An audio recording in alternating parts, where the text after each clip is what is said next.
नमस्कार, मैं अमित और आप देख रहे हैं आंखें न्यूज 24।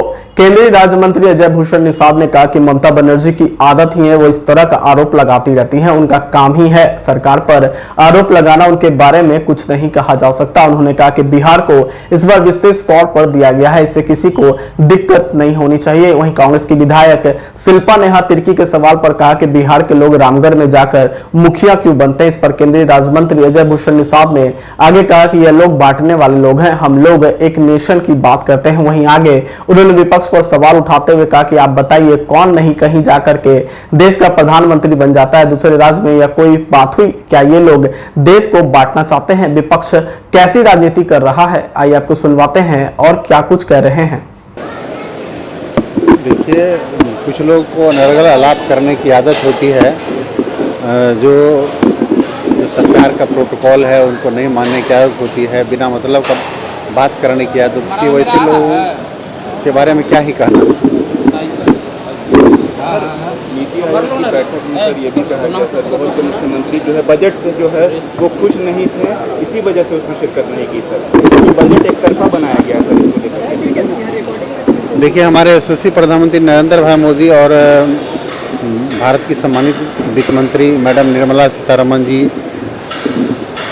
का उद्देश्य है भारत को एक परम वैभवशाली विकसित भारत बनाने का। 2047 तक जो उन्होंने लक्ष्य लिया है कि भारत एक शक्तिशाली राष्ट्र बने, तो उसके लिए जो राज्य पिछड़े हैं उसको प्रायोरिटीज तो देना ही होगा। आखिर उसको मुख्य धारा में लाना है विकास। अगर हर स्टेट का प्रॉपर विकास नहीं होगा तो विकसित भारत बनेगा कैसे? इसलिए जो राज्य पिछड़े हैं, जिसकी स्थिति अच्छी नहीं है, उनको थोड़ा प्रायोरिटीज दी गई है। इसका मतलब ये नहीं है कि दूसरे स्टेट को नज़रअंदाज किया गया है, ऐसा कहीं से नहीं। राबड़ी देवी ने सर विधानसभा का सत्र खत्म होते वक्त कहा कि बीजेपी हमेशा कहती है कि 70 साल से कांग्रेस ने कुछ नहीं किया, तो क्या 10 सालों में बिहार को और देश को बीजेपी ने बसाया है क्या? निश्चित रूप से बहुत डिफरेंस हुआ है। पिछले 10 साल में आप देखेंगे तो बिहार में कितना परिवर्तन हुआ है। 10 साल पहले आप देखेंगे तो बिहार का जो स्थिति था, खास करके जो जब बिहार में एनडीए की शासन नहीं था, तो एनडीए के शासन से पहले बिहार में बिजली की क्या स्थिति थी, रोड की क्या स्थिति थी। आप किसी भी शहर से, जैसे मेरे मुजफ्फरपुर से ही अगर पटना आना होता तो 5 घंटा आपको लगता, लेकिन आज 1 से 1.5 घंटा में आप पटना पहुंच जा रहे हैं। डेवलपमेंट ये होता है, कभी बिजली के बारे में किसी ने कल्पना नहीं किया होगा, और आज बिहार में बिजली की जो स्थिति है, अब बहुत कम समय के लिए बिजली कटने पर न्यूज बनता है। और बिजली के क्षेत्र में हो, शिक्षा के क्षेत्र में हो, स्वास्थ्य के क्षेत्र में हो, पुल पुलिया के क्षेत्र में हो, काफ़ी डेवलपमेंट हुआ है। उन्होंने बिहारियों पे सवाल खड़ा किया है कि रामगढ़ में आके बिहारी लोग मुखिया क्यों बनते हैं झारखंड में। डेमोग्राफी चेंज पे उन्होंने सवाल उठाया और कहा कि रामगढ़ में आके बिहार के लोग मुखिया क्यों बनते हैं। देखिए, मेरा मानना है कि भारत एक देश है, और भारत में कहीं भी जहाँ भी जो लोग रोजगार के लिए जाते हैं, जहाँ जिनको मौका मिलता है, एक देश होने के नाते कहीं भी लोग जहाँ एलिजिबल हैं लोग चुनाव लड़ सकते हैं। इसमें किसी को कोई आपत्ति नहीं होनी चाहिए। बिहार के लोग दूसरे कंट्री में जाकर के प्रधानमंत्री बन जाते हैं, तो ये छोटी मानसिकता है। ये लोग बांटने का प्रयास कर रहे हैं। बिहारी है, झारखंडी है, ये महाराष्ट्र के लोग हैं। हम लोग तो एक नेशन की बात करते हैं। इसलिए ऐसे लोगों को जनता समझ चुकी है कि ये लोग देश को बांटने वाले हैं, देश के विकास के पक्षधर नहीं है।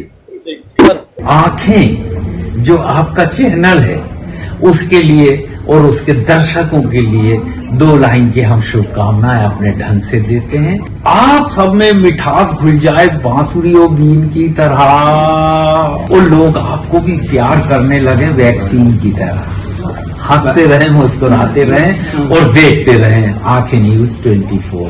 अगर आपने अभी तक हमारे चैनल को सब्सक्राइब नहीं किया है तो हमारे चैनल को जल्द से जल्द सब्सक्राइब करें, लाइक करें, शेयर करें।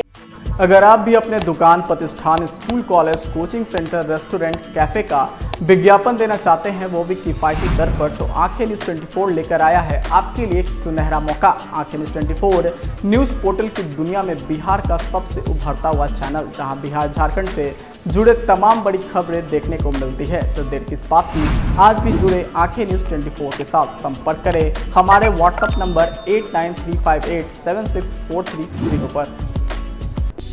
क्या आप पत्रकारिता के क्षेत्र में अपना कैरियर बनाना चाहते हैं? तो आज ही royal Ashoka institute of mass communication and journalism में अपनी जगह सुनिश्चित करें। आर्यभट्ट ज्ञान विश्वविद्यालय पटना से मान्यता प्राप्त 100% प्लेसमेंट के साथ royal Ashoka institute of mass communication and journalism नामांकन जारी है। हमारा पता है DS/16 गायत्री मंदिर के समीप, कंकड़बाग, पटना 8,20,000। आप हमें संपर्क भी कर सकते हैं। हमारा मोबाइल नंबर है 9955456126।